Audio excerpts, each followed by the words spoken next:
Welcome to the Digitally Dreaming Off the Gridiron podcast. It is your host, the one, the only San Francisco 49er faithful, based out here in Sacramento, but also by way of the Bay Area, where I am situated. The official member of the Chain Gang, boy, Asif Ali. With my co-host of the most, number 2-4 from Chicago, the most Niner baddest gang, man. bang, bang. Bang, bang, Niner gang. We out here, baby. I'm going to tell y'all one thing. You can't treat Brock Purdy like any other quarterback because he ain't like any other quarterback. You got it? Brock Purdy is Mr. Relevant.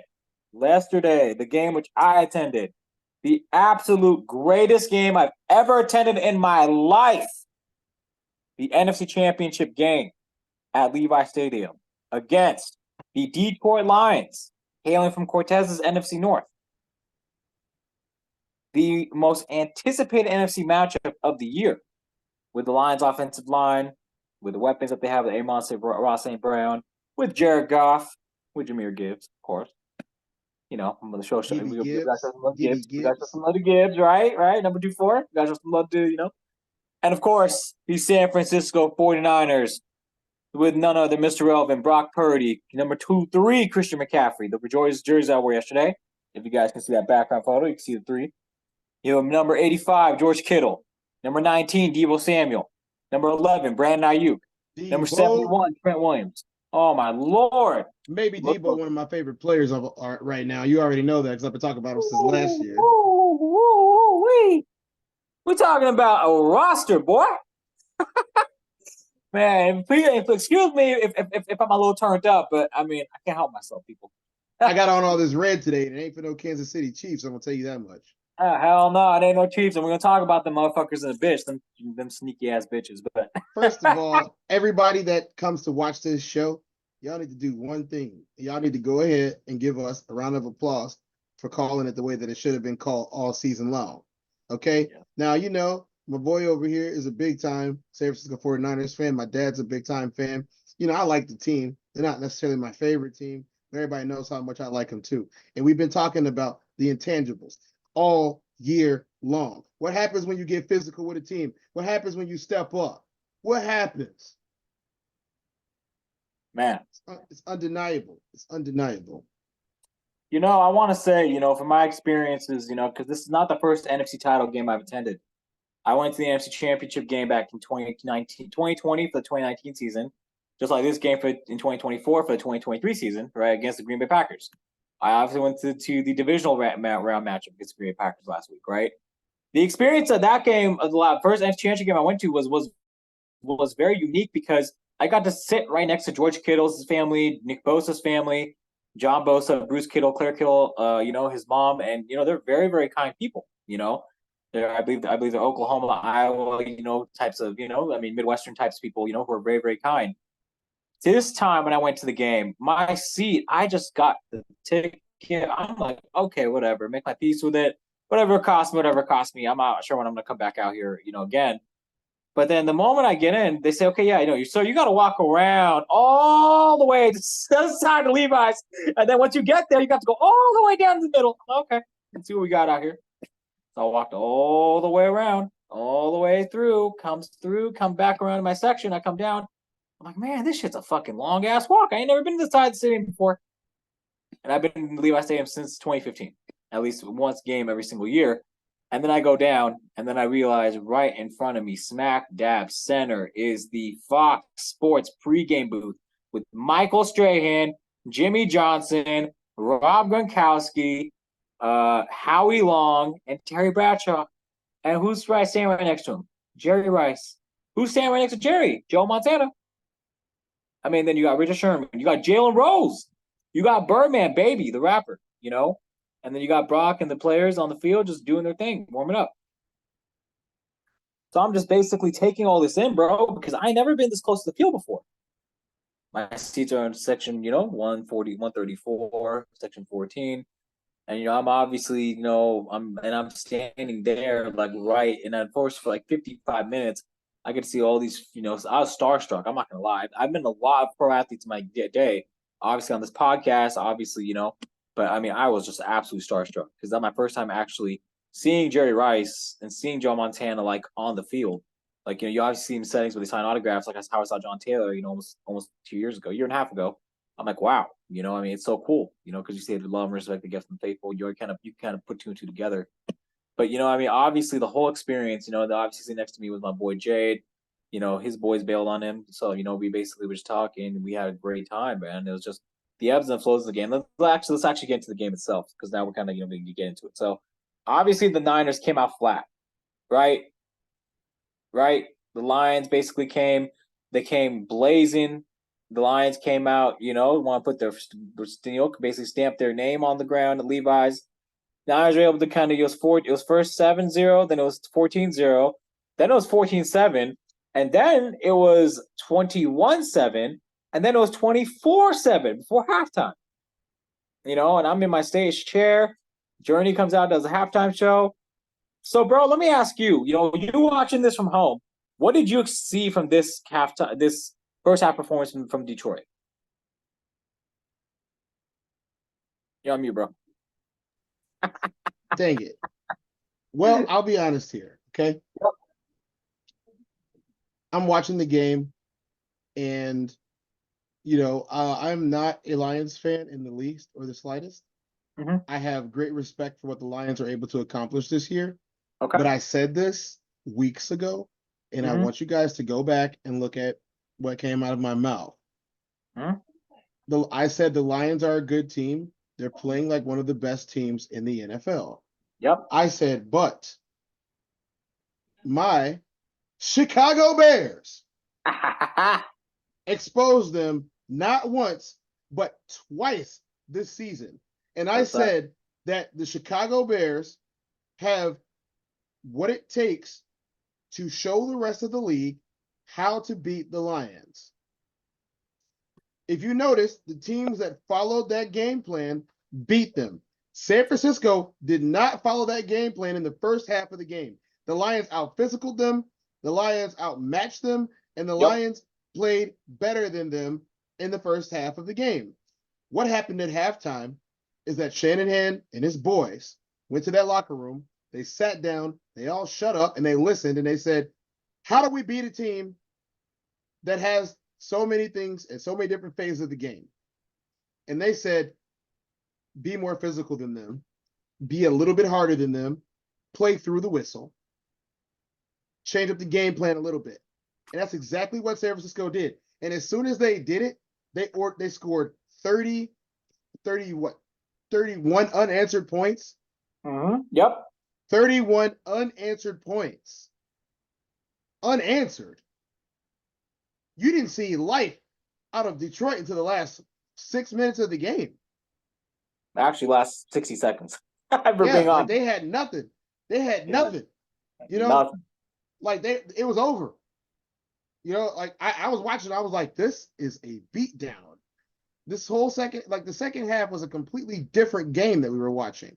They took all the life out of Detroit. And I'm telling you, if you're a road team and you're on the road, whether it's a in regular season game, preseason game, and especially the playoffs, if you're a road team and you don't keep your energy up through halftime, you're gonna lose that game. And that's why every team that lost in the second half of a game, including in the Super Bowl with Atlanta, your energy level of a game is going to show in that second half. Come out strong. But if you're not putting up 50 in the first half, you better play in the second half. That's a whole game for a team to catch up on you, especially when they have five All-Stars, 5 Pro Bowlers, and 5 future Hall of Famers on one squad. 100%, and only on one side of the ball because the other side of the ball got 4 others. That's what I'm saying. Really hard. It's really hard to be a team that isn't going to be balanced the entire game. And if you're not balanced the entire game, you're going to lose. 100%. I think kind of the way where I was going with that question was because what I saw last week against Green Bay, against the divisional, what I saw the Niners do to the Packers at Levi's when I was there, what I saw was pretty much just like yesterday's performance was that performance on steroids in terms of coming back and just willing through a tough game to win. And I think kind of to your point about road teams, right?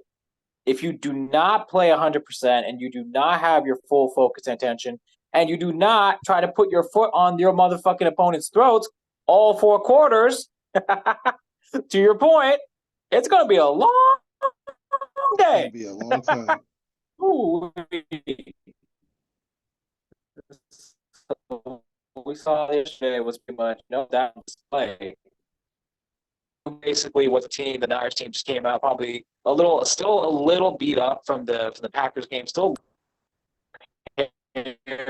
for the about that Detroit was basically willing to, was going to do. But I do want to say, commend defensive coordinator Steve Wilks for basically making the necessary adjustments at halftime. To your point, Cortez, Kyle, gets so much flack for not winning the big one and being out schemed, out coaching big games, but seeing what he was able to do, that was also phenomenal. I mean, just seeing how well this Niners team was able to come together and basically, and the guy driving the ship, on the field, the field general, number 13, right? Players who are rookie quarterbacks. We've seen a lot of young rookie quarterbacks this year, like Jordan Love and many others, where they show poise, but sometimes the moment seems like it's too big for them. Like Jordan Love throwing that pick near the end of that game against to Drake Greenlaw. That to me was a talent, and is basically it's a coming out party. But he showed me he could do against Dallas, but he's not there yet to be that next level quarterback.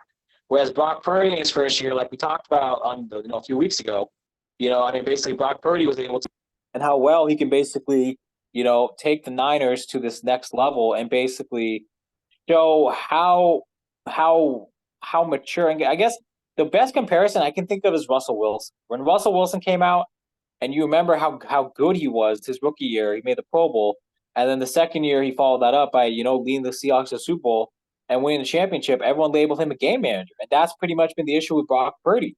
Everyone labels him a game manager, but what we saw yesterday was a guy who can go and stand in a boxing match with another heavyweight and basically lean into punches and not try to duck, beeb, and wab, but basically go head on and basically, duke it out all 12 rounds, right? That was a heavyweight fight for the NFC Championship, exactly. Right? And I think that's what you need sometimes. You need them dogs, bro. That's what Steve Young criticized the team about in the past. That's what Jerry Rice criticized the team about in the past. Not even that far long ago, literally last season, before Brock became the quarterback. He said there's not enough dogs in this locker room. But I saw Steve Young give his on-field interview last week. I saw Joe give his on-field interview this week. I saw Jerry, talking amongst, fraternizing with Brian Young, Frank Gore, your boy, Frank Gore, right, number 2-1. I mean, I loved how well they came out that second half and how much more energy. Jair Brown was crucial getting that stop on Jahmyr Gibbs, getting that turnover. Nick Bosa was crucial getting those 2 stacks on Goff in the second half. The defense was critical in terms of shutting down Detroit and only allowing 7. Extremely. Absolutely, right? Even though they gave up, a huge amount of chunk yards, which I'm sure Steve Wilks is going to work on these next 2 weeks, they absolutely came out with a masterclass performance on that side of the ball. Fred Warner is a phenomenal general, a captain of that middle of the field. Nick Bosa, Chase Young, moving those guys around was genius. Javon Hargrave was the unsung hero. He was basically our MVP that second half, basically stopping the run and basically clogging up those interior lanes, which you know about, being that running back, because when you clog up the A gap and the B gap, then there's no other gaps you can hit. So at the end of the day, you basically had, a full, well-rounded performance on the defense side of the ball, as well as the offense, like we talked about, Debo, George Kittle, and Brock. Golly, I can't say enough. I mean, just the abilities to make plays with his feet, not his arm, his feet the second half. I mean, that to me was a hallmark of true maturity and true greatness from that young quarterback, right? So I love the IU catch. I mean, golly, that was a sexy catch. Almost picked off, but then bobs off. The guy can't hold it. IU comes up. He extends those long arms, and he comes down with it. And the next play, he scores. And Brock had the confidence to throw it to Ayuk right between the 2 defenders. I mean, and again, you saw Brock, replicate that success. Looks like he's about to get sacked, near back to back on his 11, I believe. Then he escapes it. He rolls out left.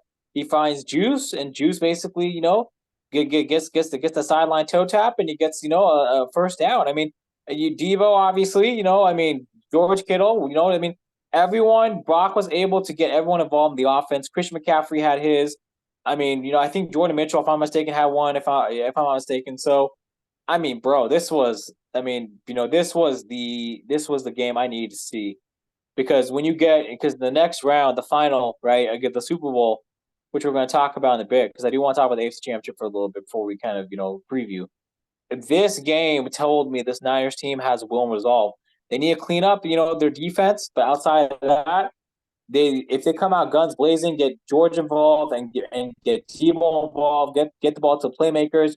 Trent on his, the O line, and I cannot commend the O line enough. Cole McKivitz, Trent Williams, obviously, kind of be the anchor of the offensive line. This offensive line played stalwart yesterday against Aiden Hutchinson and them boys. And Brock obviously took some shots, but he was still able to make some clutch throws with Juwan Jennings. And obviously, the only kind of knock I would say is those crossbody throws, but outside of those crossbody throws, bro, I really love what I saw all around. So Even with the anyway, crossbody throws, though, he's made those all season. he has. Yes. Yeah, absolutely has. And yeah. I'm a big proponent of not deviating from what works. Well, yeah, I mean, you don't want to deviate from what works, but you also want to make sure that you don't want to put the ball in harm's way. The problem is you got to take those shots sometimes. You got to be a risk taker. What was the knock on Jimmy G all those years? Jimmy G is a not a game manager, but he just can't. He can't get the ball. He doesn't take chances because he doesn't have a deep arm. He doesn't have a strong arm. He doesn't have, and that's knock on Brock. He doesn't have a strong arm, but Brock is actually much better than Jimmy in so many regards. I mean, you have to see it in person because I've seen Jimmy play 3 times in person. I've seen Brock play now 3 times as well. So let me ask you this question. Yeah. With the resilience and everything that we know about San Francisco, what do they have to do to beat Kansas City in the Super Bowl? Oh, we're going to get there. Now, let's talk about the AFC Championship, all right? We were watching where I was standing, like I told you, with all the stars next to the Fox pregame Sunday, right there. They had the game on, right? And my boy next to me, man, he was telling, hey, cameraman, move over a step, bro. We trying to see this game. And so, bro, I mean, we're watching this game, G, and I'm like, oh my God, because Baltimore's hanging in there. KC gets up 14-7. And I mean, listen to my boy Sam. Shout out Sam. Sam sells him on IG. He was texting me on my way to the game. That's my boy from high school, right? Shout out, baby. But anyways, bro, I was watching the game. I'm like, oh my God, and I was just waiting for Baltimore to come back. I was waiting.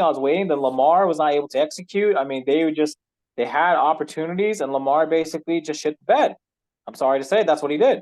I saw Lamar put on a masterclass performance against the Niners and against Christmas Day. We came on this platform. We basically talked about that.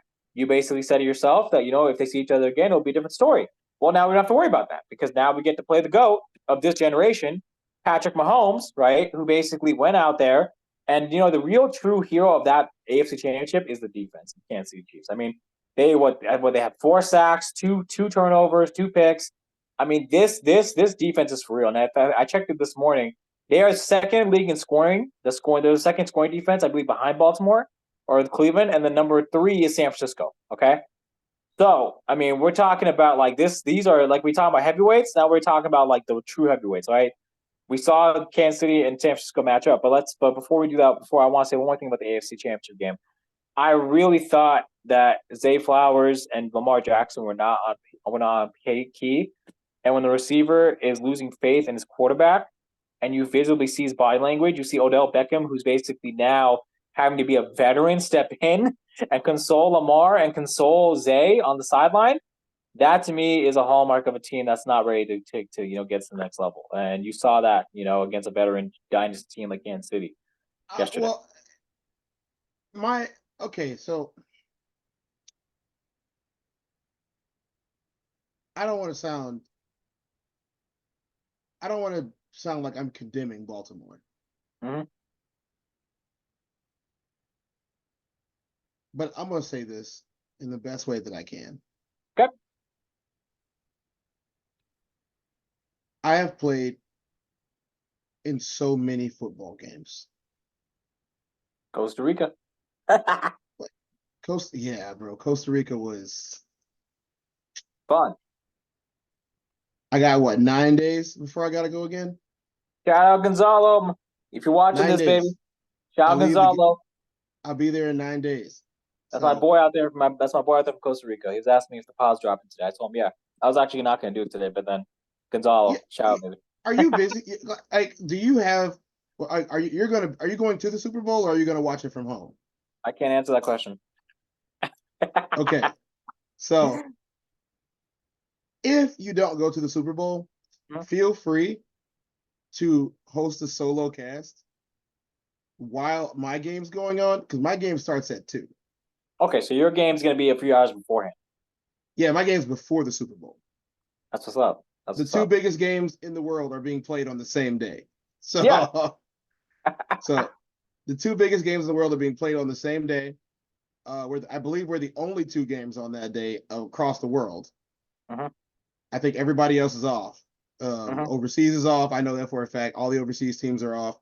I believe that only us and the NFL are playing that day. Okay.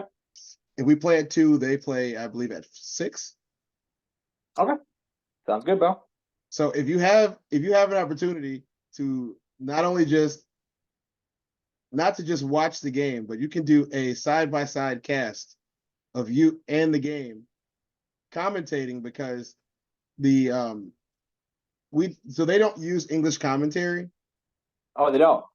No, so you could commentate the game yourself if you would like.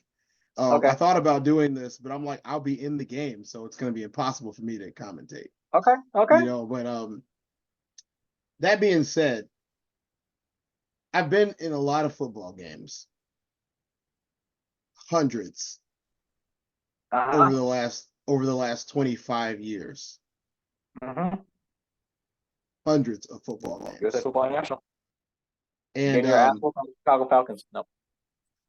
that was one time. That was one time. And we were. If I would have played the second half, like, You still would I have mean, lost, bro. you guys deserve that win, man. They I the other love you, bro. the Oak I Park love you. Sharks were cheating by signing us anyway. They were Yeah. cheating by signing. They were cheating by signing. You guys deserve that win. Hey, salute, You baby. know, Salute. you Okay. guys deserve Okay. that one. My bad, bro. I'm not gonna interject. Please keep Hey, going. I like it. I like it. I like it.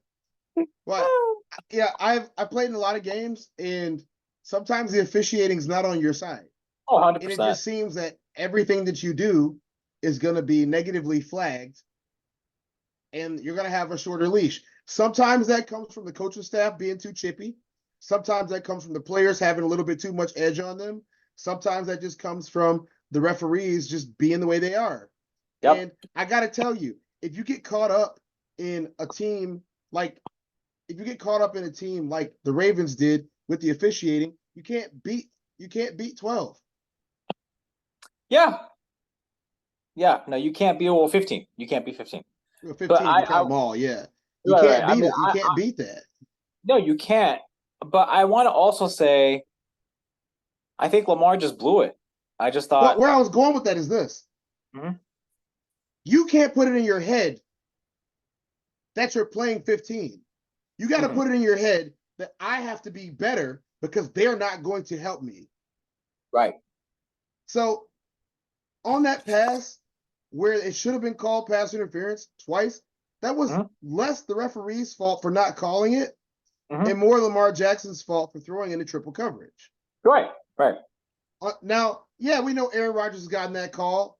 We know that Patrick Mahomes has gotten that call. We've seen Brady and everyone else get that call. I'm sorry you didn't get the call, man. But guess what? You had open reads. Mhm. On top of it, Zay Flowers cost your team. Yeah, Zay Flowers needs to mature. he does. He's a great talent. He ain't Tyreek Hill yet because he's not mature enough to be Tyreek Hill. Yep. He's not mature to be Diggs. He's not Justin Jefferson. He's not Jordan Addison. He's not these premier receivers yet. And I'm sorry, but you needed to lose this game. As much as I wanted them to win the game against the Chiefs because I cannot stand them, They needed to lose that game. And I'm sorry to everyone that's going to be upset with that. But there are some games in professional sports where you don't benefit by winning a game which you didn't play your best. You don't benefit when you didn't behave your best. You got Jadeveon Clowney just throwing the quarterback around for no reason. Dude, don't beat him with a cheap shot. Beat him by being better than him. 100%, bro. You And gotta be as disciplined. much as I wanted the Baltimore Ravens to win, I watched the game in its entirety, and I got to say, you guys blew it. They didn't beat you. They scored 17 points. You blew it in the AFC Championship. You did not step up on the biggest stage of them all in your conference. You're not taking home an AFC title. You're not taking home a ring for it. And you guys need to go home, get in the gym, watch some film, get some therapy, and decide to be better people before you go out there and try to play football again. Mic drop, boy. Love that. I wanted, like, don't get me wrong, bro. I wanted them to win, but there were so many problematic plays and attitudes on the team that when this was going on, I'm like, dude, get your head in the game. You just got a 55-yard reception with enough time to tie the game and or win the game, and you're throwing the football at people and pushing them into the ground. Dude, get over yourself. And then the very next play, you fumbled because you didn't protect the football. First of all, stop being greedy. Like, the dive was cute, but you didn't need to do that. You could have walked into the end zone. You have said that so many times on this show. Don't Stop dive, being just cute. walk. Yeah, exactly. You don't need to be flashy, make plays like that. Make the play. And it doesn't have to look sexy. It doesn't have to be, you know what I mean? Cute, right? Just make the play. I get a lot of flack by today's football players because I am an old school, gritty, hard-nosed football player. Mm-hmm. At one point in time, I was one of the fastest people on this planet. Mm-hmm. At one point in time. And that's not just subterfuge. I got the medals to prove it. Yeah. I was one of the fastest people on the planet at one point in time. And even then, I preferred to play hard-nosed football. And I'm sorry, a physical team is going to beat a finesse team every day. Yeah.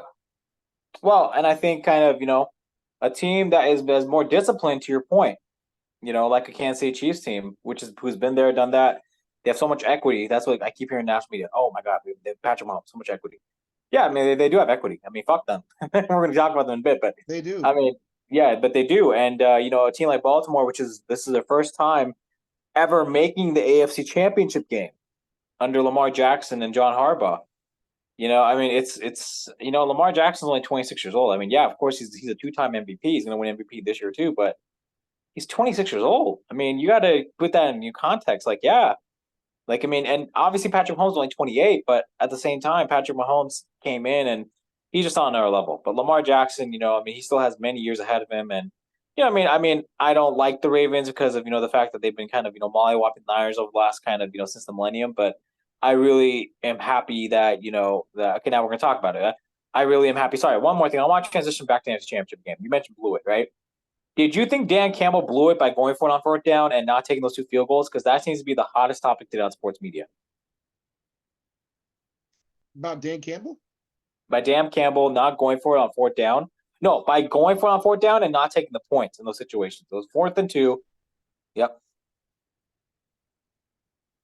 I cannot stress how annoying it is when you look at a computer to tell you how to coach and or play this game. Stats are not important. Yeah. I'm gonna tell you this right now. Am I team Justin Fields? Yes. Because I saw what Justin Fields did to a possible Super Bowl contender. Mm-hmm. I saw what Justin Fields did all season. What you guys don't remember is that the Bears lost 4 games when they were up 2 scores with less than 15 minutes left in the game. Less than 5 minutes in 3 of those instances. Less than 4 minutes in 3 of those instances. And in 2 of those instances, they were up by 2 scores with 2 minutes on the clock. Yep. You go in 4, if you win 4 4 or 5 of those games that you should have won, that puts the Bears at 11 and 6. Yeah. Or 12 and 5. Yeah. That completely changes the NFC North and the NFC as a whole. And we may have seen the Bears against the 49ers. Because there ain't no way that Detroit was beating them again this year. They barely beat them the first time. And that was only because, once again, the Bears coaching staff got cute. Stop listening to the Microsoft Surface and listen to all of the years that all of you have been playing football. Kick the damn field goal. It's that simple, bro. It's literally that simple. Playoff football. You don't have look at the end of the game. You don't have the situation at the end of the game if you kick the field goal. You don't need an onside kick recover because you're winning the game. Yep. And I'm sorry to 49ers fans, but if they kick that field goal, you don't win and you don't go to the Super Bowl. It's as simple as that.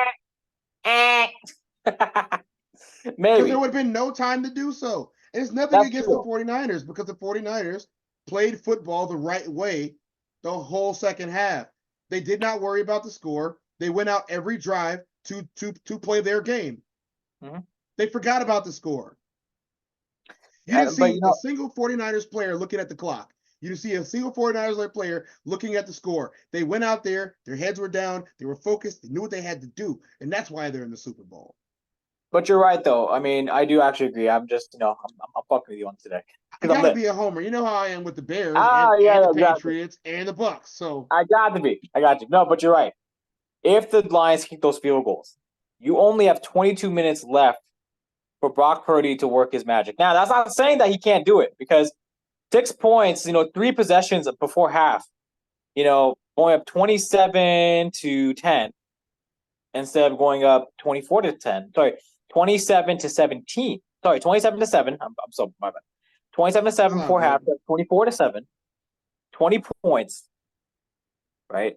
I mean, yeah, you have, and then if they're able to, convert, I mean, but you know what? There's a series. Football is a very funny sport. Shoulda, woulda, coulda, right? We consider talking about hypotheticals, right? But what's on the field? Ebbs and flows and adjustments in the games. And Brock Purdy has tremendous character. That offense showed me how much character they had. That's what my buddy kept saying. God, this team has so much character. Look at the character. I mean, they're so disciplined. They have so much character, and they fucking proved it. They fucking proved it. They showed you, me, the whole world how much character they have in the biggest moment. Before the biggest moment, which is what we're going to talk about now. But I just want to say one last thing, right? Yeah, I think Dan Campbell probably did blow it. I think they had a shot, and shout out to all Lions fans that were there. But hey man, that's the nature of football, bro. I mean, you go out there to play to win the game. You don't get calls that go your way. You make decisions that sometimes work, sometimes don't. But Dan Campbell's kind of gutsiness is kind of what got Detroit, and not kind of did get Detroit this position. And live by the risk, you die by the risk. That's how it is. Live by a 3, die by a 3.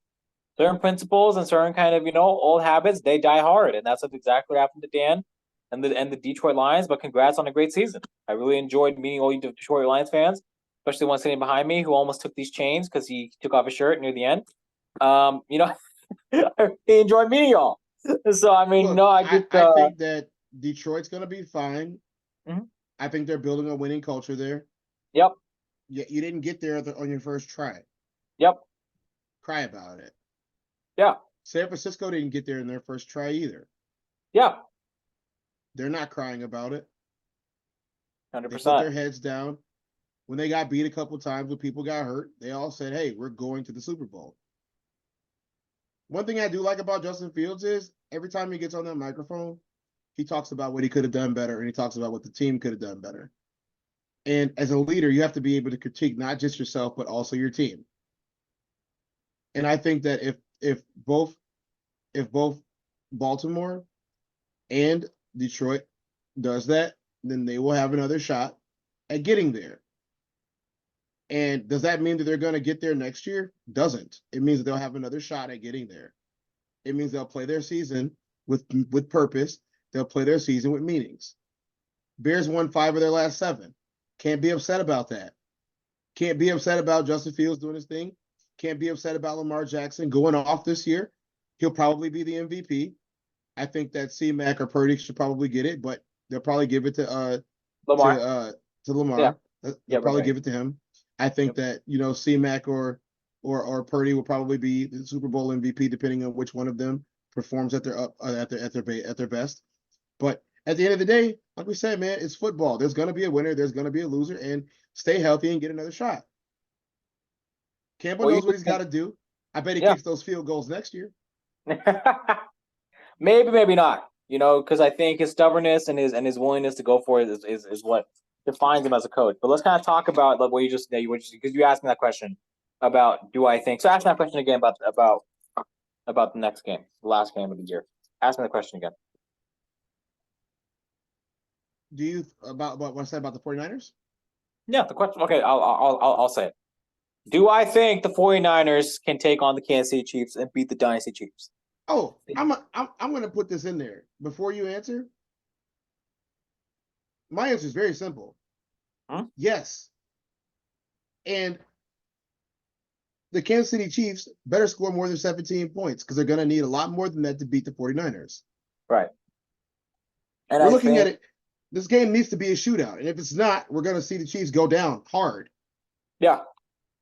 Yeah. No, I think it's interesting. The Chiefs have been winning these chippy battles, but the 49ers just have too much talent, bro. I mean, there really is no excuse. So my answer is, do I think? No. I don't think. I don't know. They need to win this Super Bowl. That's it. You can make 4 NFC championships in 5 years. That's all beautiful. You can win 2. That's all great. I know how hard it is to win. As a fan, I know how hard it is to win in the NFL by talking to other players like Booby Dixon and many others who have given firsthand testimony. Shout out Dexter Carter. I saw the like on my post on the NFC Championship. Love you, big dog. I know you're flashing your ring, Super Bowl 29 ring.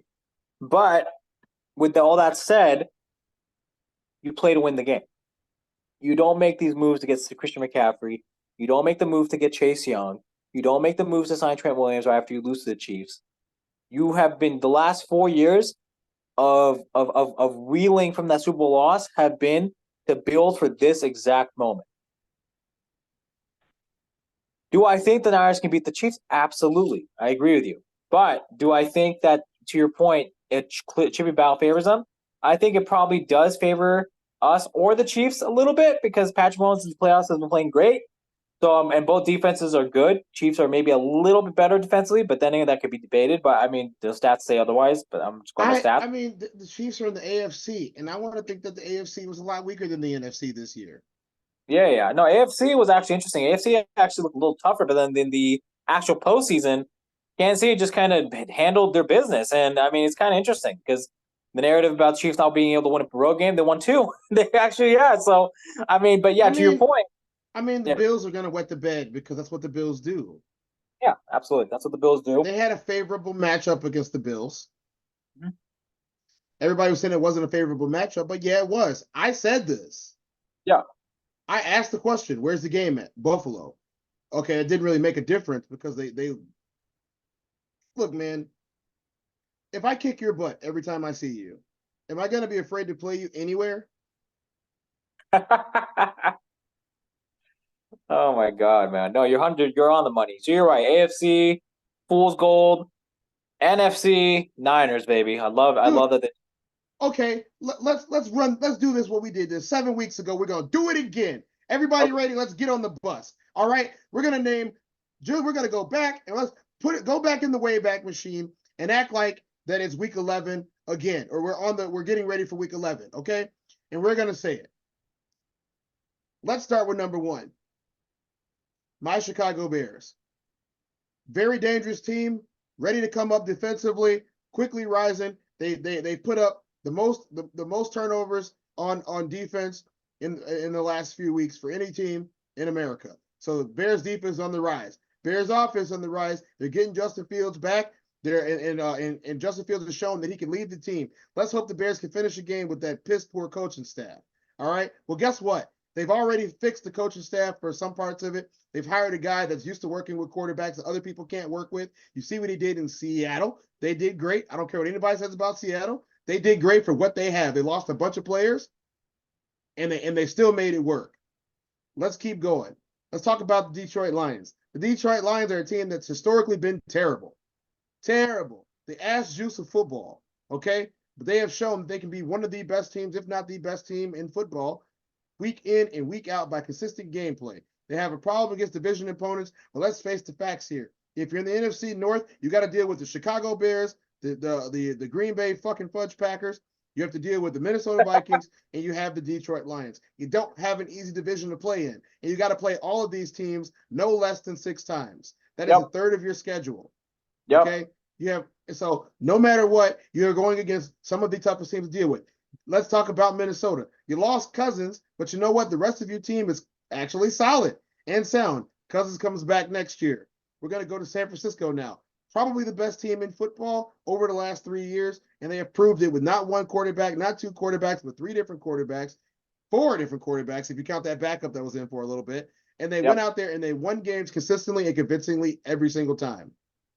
You have the New Orleans Saints, a fringe team that could possibly do better next year. And you have the resurgent, not incumbent, resurgent Baker Mayfield in Tampa Bay. And that's not even all of the teams in the NFC. We're talking about 6 or 7 teams that could interchange with each other and be right there to play and win. And then you have the Rams are about 3 or 4 pieces away from being contenders again. All right. Yep. And that includes the head coach, because that was some weird stuff that you did, Sean McVay, and I am not absolving you from it either. Yep. Okay. So we're talking about a division that's kicking each other's ass for most of the season. The NFC looked, quote unquote, weaker than the AFC because the NFC was literally kicking each other's ass all year, and the games were toss-ups. It was hard to pick winners for most of the games because of how good and how much parity is the word of the season for 2023. The 2023 season was a lot of parity. A lot of teams were good. That's why you had 8 and 8 teams fighting to make the playoffs. That's why you had 6 teams fighting to make the playoffs, because those guys were good. They weren't bad. They were just playing against other good teams. Yeah. No, absolutely. I'm with you. Seattle's included. Seattle's included, absolutely. Seattle almost made the postseason near the end. So now, you go to AFC, you got, who did you seriously have? In the AFC, you had the Bills. You had Kansas City, even though they were not that good. Don't forget about the Eagles, but I purposely didn't mention them. We're going to move past the Eagles. And I'm definitely not mentioning the Cowboys, because December comes around and the Cowboys disappear. Yeah, but you're talking NFC. We're in AFC. Right. That's why I was just saying why I didn't mention them. Okay. In the AFC, you have Miami. Miami is just the Dallas Cowboys of the East Coast. Challenge me. You have the Bills, who are the Eagles of the East Coast. Yep. You have the non-existent Patriots, and you had an injured Chargers team with also a terrible coach. Uh-huh. You had, who Baltimore? Yeah, Baltimore. That's it. That's it. In Kansas That's City. it. Who else? Was there anybody else that No. Who else was good? That's it. Oakland wasn't good. Well, you mean Las Vegas? Yeah, Las Vegas wasn't good.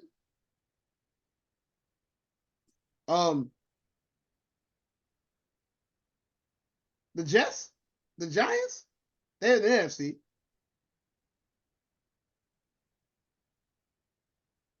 Give me some help, somebody.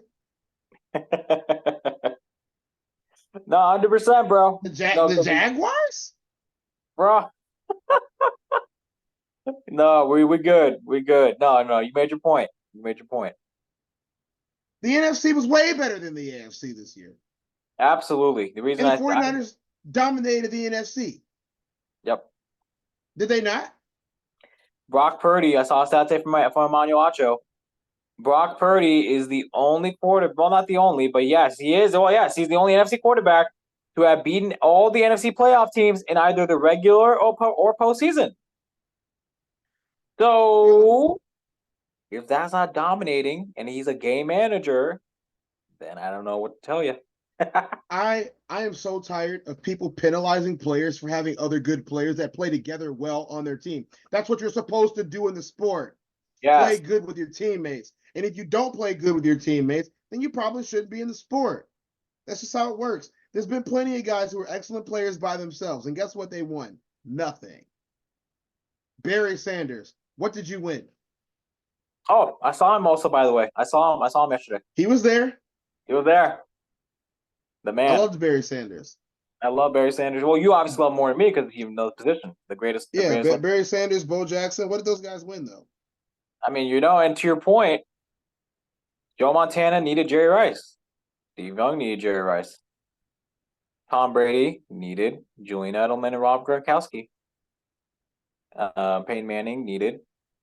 Yeah, Peyton Manning needed a few players, you know, here and there. I mean, you can't win without good players. Good teams are what wins. Not like you said. Football is the ultimate team sport, okay? And so if you don't have good players and you don't have an all-star roster, chances are you're probably not going to be able to compete or go very far, right? What Brock Purdy is doing with 4 to 5 Hall of Famers on his side of the ball, even with those, the reason why I'm saying we can't discredit, to your point, we can't discredit what he did. Jimmy Garoppolo had those same exact weapons. Yeah, he made a Super Bowl, okay? But he didn't do any of these things that Brock could do and has done, okay? Yeah. You know, I mean, Trey Lance had the same system. How did Trey do? Nick Mullins? CJ Beathard? The list goes on. Y'all, I've been watching Levi's game. I've been to these games every single year since 2015. I saw CJ Beathard twice. Okay. I saw him twice. All right. It is not a pretty sight. You know what? You know what? I I wish thought, we got yeah, to see.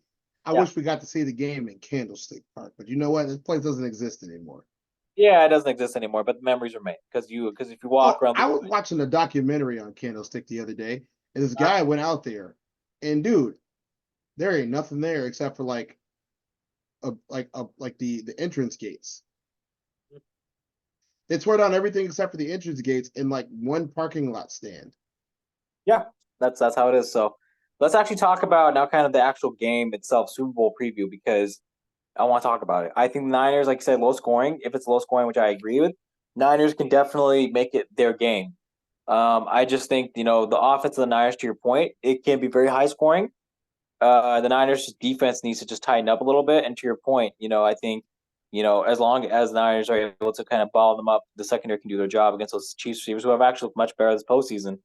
Then, you know, I think it'll bode well. I think as long as the Niners stick to the run and just attack the Chiefs, you know, on those straight runs downhill, you know, more all about that with CMC and Jordan Mitchell, and then they'll be able to, you know, have their way. I think the scoring, right?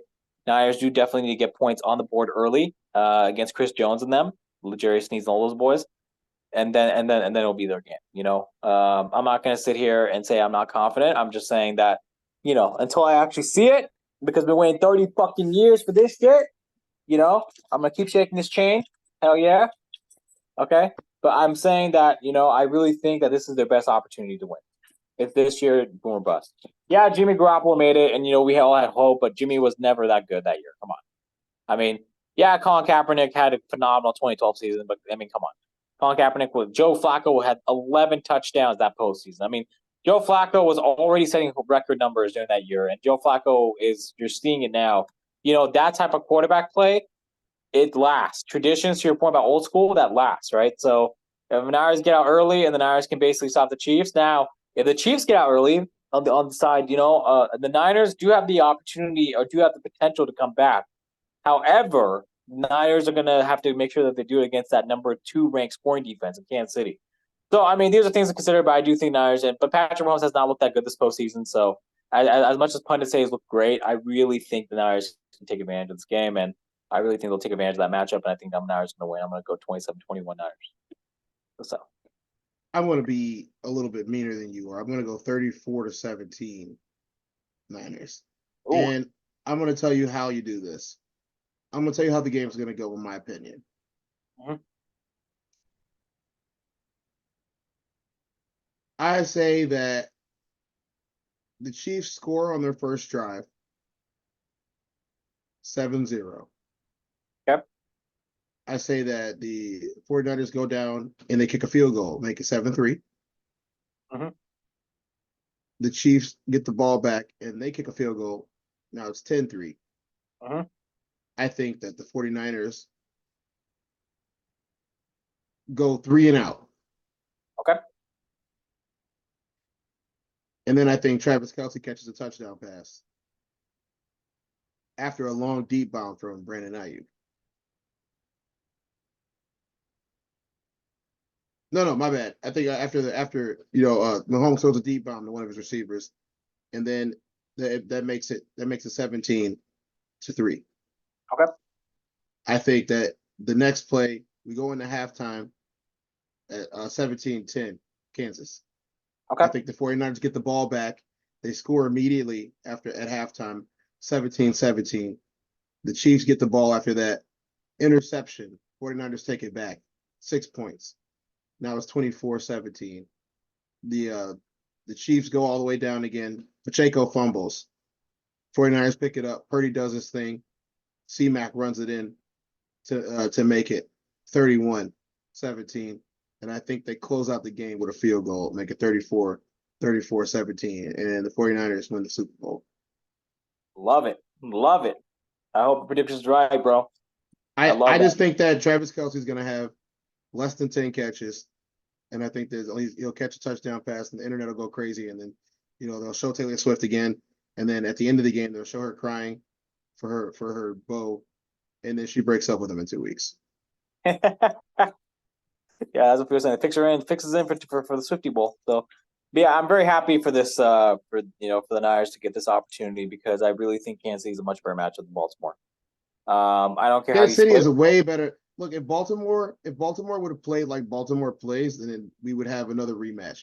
The thing is, Baltimore didn't play like Baltimore. Baltimore played like Baltimore from like 6 years ago. Yeah, and that's a good thing. So, I mean, that's what we needed. But yeah, I mean, I can potentially say that's you. I can also see Kansas City winning. I really don't want to.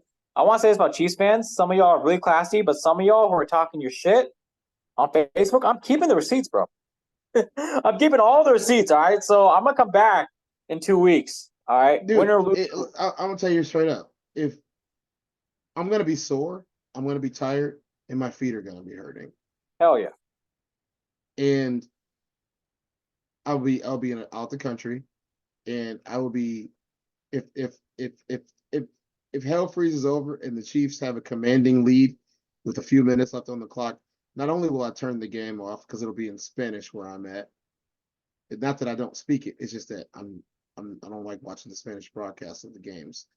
But if not just that, I'll literally start packing my bags to come home and not watch the end of the Super Bowl, and I'll be clutching a few of my championship rings along the way because that's just how I do things. Love it. Love it. Okay, man. So we got our Super Bowl picks. We got our recaps of the conference championships. I want to give a shout out to one of my boys who I've been shouting out all week. Y'all who follow me or y'all who knew him. Rest in peace, Aaron Malone Kennard, number 81. When I say 81 forever, it's not for me, it's for him. That's the meaning. The meaning, the inspiration of 81 forever has now taken new life. Through my fallen brother. If y'all, those of you local in the California area, if you're interested, in the memorial service, it's already announced on his website. His family, I have respect for this family. I'm just gonna, let them, you can just look it up online. I want to say something, bro, about Aaron. I mean, I'm probably gonna do a full episode tribute to him, but I just want to say this, Think about people who don't really understand semi-pro and like us athletes, right? I mean, we go out there and we give it our all, and we don't get paid. Or if we get paid, it's a very minimal amount. Minor league, semi-pro, what happened? Even arena, okay? Yeah. So when we talk about love of the game, we talk about the 49ers, I really wish Aaron was here to see it because he was a diehard Niners fan. But I just felt his energy in that arena yesterday, man. I felt it. Like, it was just his aura. And I kept feeling it the week after he passed. And it's just, but then again, it could just be the Niners. I don't know, man. It's just insane. But, the thing about people who disrespect minor league football players and semi-pro, I mean, like, you got like Odin Lloyd, another fallen brother, who also died from gun violence. I mean, he was also, a semi-pro player. I think, if you don't respect it, that's cool. But like, we're out here and, we put on our work and we put it on tape. And, if there's an issue with any of that stuff, I mean, it's all good. But, I didn't mean to go on this tangent, but I just want to give my boy a shout out. because I'm gonna Yeah, continue showing out Cammy's legacy, through for eternity. you have been nothing but classy throughout the process, like even with your fandom. So I mean, anybody that's hating on it or anybody that's not understanding that the sport is a sport where people are emotional and they do have their feelings about how the way things go. Like Yeah. once again, I'll say it again: the Ravens lost because they didn't keep their emotions in check. Yeah. Like the Ravens aren't a bad football team. The Ravens didn't show me anything that wouldn't have beat anybody else. It's that you got to keep your emotions in check. I knew the minute that there was a penalty from Van Noy headbutting Travis Kelce that there was going to be a problem. Yeah. Okay, Kelce was drawing fouls left and right because the guys were inexperienced and young, where he's been there before. So at the end of the day, you gave the props where props are due. You gave the critique where critique is due. That's part of our job. As commentary about these sports that are being played. Whether we're current athletes or former athletes or just people who love the sport, that's what we're supposed to do. We're supposed to call it how we see it. Yeah, you didn't see everything that we saw by watching the game, both being on the field and on television. We see all those things. So that's for us to let you guys know. Every game is not just about how talented you are. Sometimes it's about what's going on up here. Yeah. It's really hard to play a It's game. 90%. It's 90% of what's going on. Football is 90% mental. All right.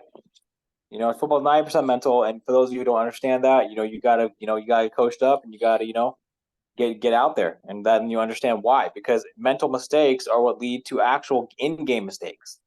Those errors are then basically, capitalized by your opponent, and then those could end up costing you in the end, right? So essentially, that's the point. I think, to your point, Cortez, bro, I appreciate you bringing that up, and much love to you, my brother. But pretty much, I think, if Chiefs fans, anyone has an issue, yeah, I mean, y'all, whatever. I mean, y'all feel confident, y'all dynasty, yeah. I mean, talk your shit, But to say that, yeah, oh yeah, it's cute to see your hope, it's cute to see that. Boy, man, we are the fucking number one seed for a goddamn reason, man. Like, we are coming. Like, this is not the Jimmy Garoppolo Niners. No, this is Brock motherfucking Purdy, Mr. Relevant. The first Mr. Relevant to ever start a Super Bowl as a quarterback. I mean, this man is just 24 years old. I mean, he's almost a decade younger than me. I mean, this man is doing incredible things. This kid, in my opinion, kid is doing incredible things, and this will He's be his doing great. opportunity. This is his opportunity to show himself. So once again, recipes, my boy, my brother Adam. Inshallah, I'll see you soon, bro.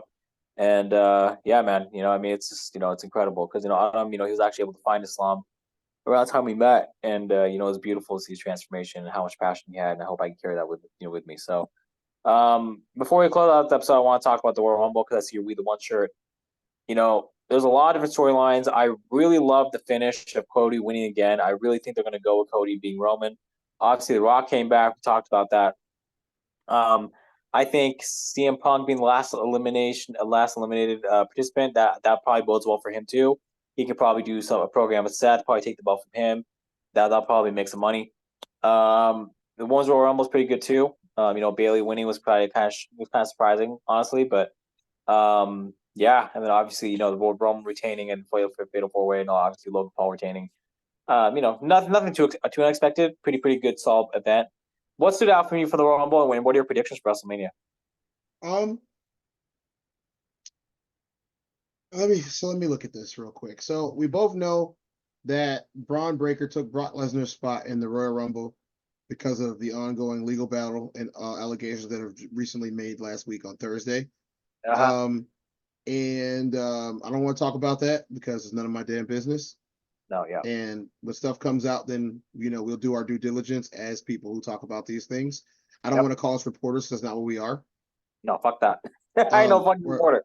We're not reporters and we're not investigative journalists. We don't do that. Okay. We're athletes. We got opinions, bro. We got opinions. Right. We're athletes with opinions. Okay. Yes, we're athletes with opinions. And we've never claimed to be anything more.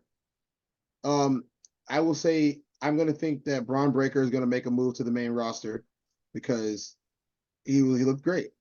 I would say that we'll get a surprise from a TNA wrestler in the WrestleMania.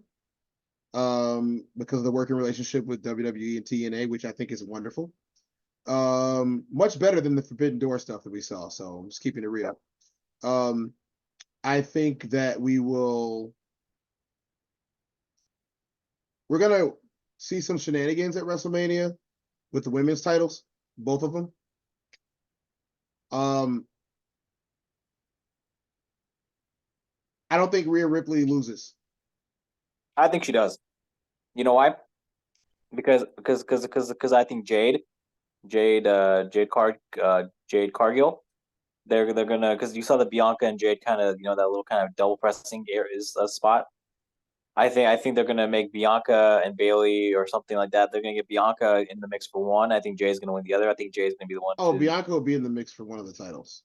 Yeah, but I think Jay, they're gonna get her involved too, because I think So it's are we looking at two triple threat matches? potentially. Because If we they're already smart, know that they'll do it. You know what I mean? because So, Becky's already set up to fight Rhea at yeah, WrestleMania. yeah, I think they're gonna throw Jade in one of those. yeah. They Now have to. the only way that I can see Bailey choosing Rhea Ripley. If Bailey is all about damage control, she'll choose Rhea Ripley. If they're gonna split up damage control, then Bailey will choose Io Sky. Or what's more likely to happen, Io Sky loses that title in a month. Yeah, I don't think Io Sky walks into WrestleMania as the women's champion. I think that possibly Bianca Belair walks into WrestleMania as the women's champion, and I think that Bailey challenges Bianca in Io's place. yeah. Now, unless Io stays healthy and all the way to WrestleMania and stays the champion all the way to WrestleMania, she hasn't been defending that title that much. Then I'll see a triple threat match. But I can also see Bailey challenging Rhea Ripley and choosing Rhea Ripley to on Monday. I can see her challenging Rhea Ripley. If Damage Control shows up on Monday, then we'll say that that's tonight. Yeah. That's in a few minutes. Yes, sir. If Bailey shows up tonight, she'll challenge Rhea Ripley on Raw. And that'll open up space. But I also think that Jade Cargill goes to SmackDown. Okay. Do I think that Jade Cargill should go to SmackDown? No. But I think Jade Cargill goes to SmackDown only so she can get a little bit more exposure nationwide. Yeah. I would put Jade Cargill on Raw, but Michael Cole's commentating on SmackDown, correct? Yes, sir. Michael Cole's going to put Jade Cargill over like she's the greatest superstar to ever touch. And you know what? I'm tired of people not giving Michael Cole his recognition. Michael Cole is one of the greatest announcers of all time, if not the greatest announcer of all time. And I think that that my childhood was great with the guys that we had calling the matches. Let's go all the way back. Let's go back to Jim Ross and Vince. You know, he who else should not be named. I'm naming him anyway. I think that once Jerry the King Lawler took over was great. I think that when Savage was there, he was great in his role as an announcer. You know, Bobby Heenan was good in his role as an announcer. And I think that WWE has gotten 90% of their announcers right. I'm not forgetting about Doug Coach. I'm not forgetting about Michael Hayes. I'm not forgetting about Wade Barrett's coming up. I'm not forgetting about Taz, Samoa Joe. And there's one more guy. You know, I liked who was the guy that went from NXT to WWE back to UFC in boxing? Mauro Rolo? Yeah. Mauro Ranolo? However you say his name. He was great. I liked him. Pat McAfee obviously is fantastic. Corey is gonna get his flowers, too. I would love to see Corey back in the ring though. Booker. WWE's done a really good job of picking commentary teams. And then I'm not forgetting about some of the other guys that have been lesser known characters because you guys are all good. There's really only like two really bad commentary people, and they are not going to get any airtime on the show. So I think that, but Michael Cole is the best at putting people over.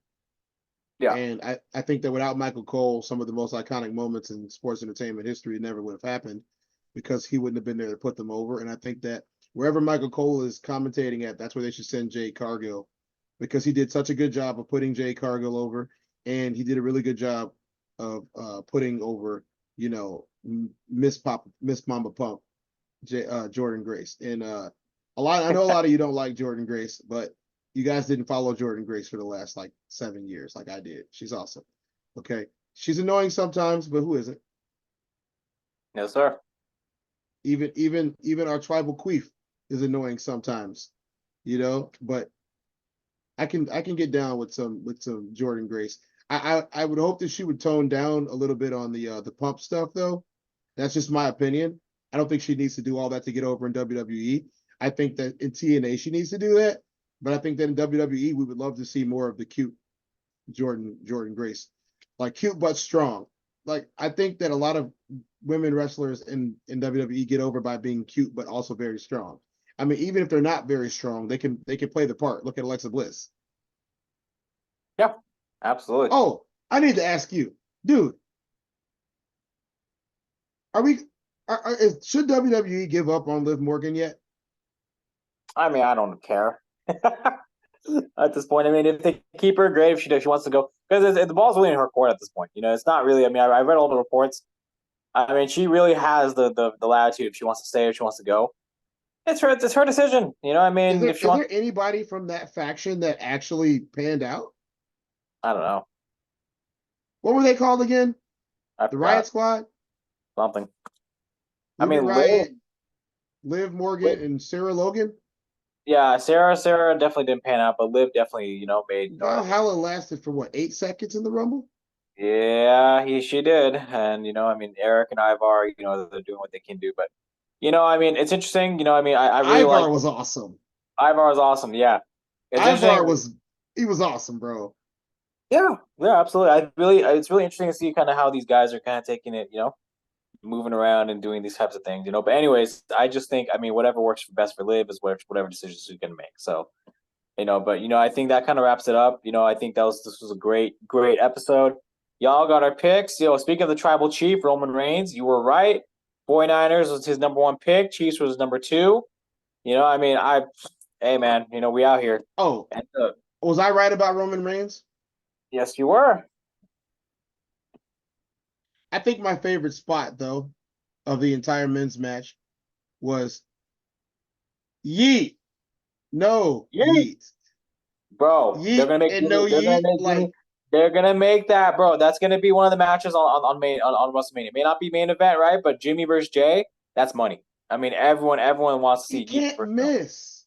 The You can't only miss. thing that I would have done in that match is I would have had a split second where Jimmy and Jay teamed up to throw people out, and then they would have remembered that they actually don't like each other right now.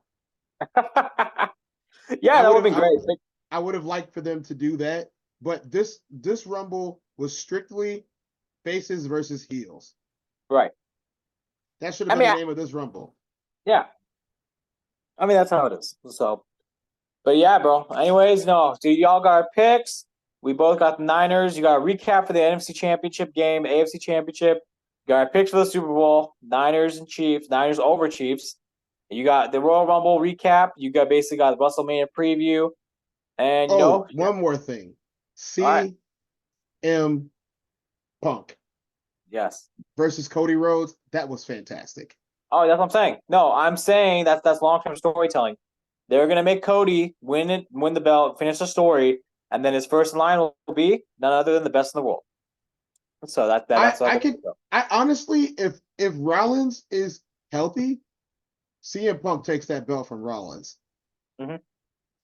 And it's nothing against Rollins, but CM Punk takes that belt from Rollins. But I do not see CM Punk leaving WrestleMania with that belt, if you know what I'm saying. Oh yeah, I agree 100%. I think CM Punk wins it from Rollins, and I think CM Punk has that belt for all of 35 seconds before Damian cashes in on him. And hey, that just seems to be the way that things are in WWE. Absolutely. Absolutely. Or Rollins is really injured and they go out for a match and don't tell you that Rollins is injured. And Rollins has an accident during the match. Damian cashes in, wins the title, and faces CM Punk at WrestleMania. Yeah. I don't think we see The Rock until Saudi. Yeah. Saudi, Elimination Chamber, what have you, but I'm kind of over that. I don't care. Cody gets the belt. CM Punk's next in line, or he beats Seth. I agree with you on all your takes. But once again, y'all got our NFC Championship game recap. Niners, baby. You got our AFC Championship game recap. Baltimore blunder. You got our Super Bowl picks. Niners over Chiefs. You got our Royal Rumble recap. Men's, women's, as well as foreshadowing WrestleMania 40 in Philadelphia. Shout out Andrew Joseph Wells. My boy's going to be there. Once again, y'all can tune into us, DDOG Podcast, at Soul Reaper 24, my boy with over 6,000 followers. Follow me. Obviously, y'all know me. You can keep following the channel for more clips. We'll see if I go to the big game. But essentially, I hope you do. Hey, but essentially, thank you all for tuning in. God bless. Hope you guys all have a great, Super Bowl week. And, we'll be back on soon. Thank you all for tuning in. Thank you all for your thoughtful comments, especially for Autumn. I'll be doing an episode about him maybe sometime later this week, if not, after that. And I'm very thankful, for everything. And, hey, y'all, appreciate y'all, being here, y'all family. We're all family, Niners familia, but football is family. So, if your team lost this weekend, my apologies. But, yeah, bro, I'm looking forward to, there ain't no apologies to the Detroit Leons. My man, Keegan Michael Murray. All right, y'all. Thank y'all for tuning in. Y'all stay safe. Stay up. 81 forever.